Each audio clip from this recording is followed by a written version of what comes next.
Cherie Ward. Good afternoon. My name is Nancy Farrell Unwin, 4705 Linaria Lane in Fuquay, and I'm speaking about the South Wake property funding.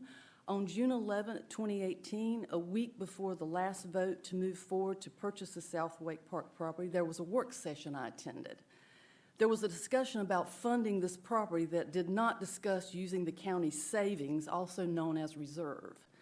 These are the minutes from that. The funding is the same in the minutes of the final vote on June 18 to move forward with the purchase. The Chief Operations Officer, the Interim Finance Director, and Director of Parks and Recreation shared the following. Transfer $4 million for land acquisition from debt service fund to county capital element. County capital parks element. This $4 million will be included with already planned fiscal year 2019 LOB's issuance and will fully relinquish the debt service fund.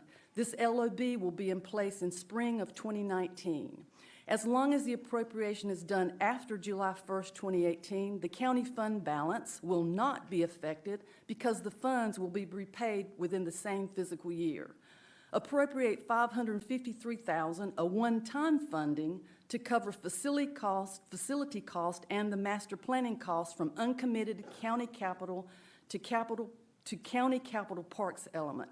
This $553,000 was not taken from another capital project. There were funds identified that were not allocated in this fiscal year. It was stated that the Wake County Public School System recently had a similar transaction to do this, allowing them to move forward with some school projects ahead. So the funding is already paid. The county savings account is not being used to buy this property or cover facility and master planning costs. The county has three accounts, as I understand. There's a general that pays most bills, just like checking account. Number 2 is a debt service account, just for making loan payments. And number 3 is a savings account, also known as reserve. The purpose of this project was made from excess funds, the debt service account. It did not come from savings, as stated by a few commissioners. Details matter, truth matters when you're serving everyone.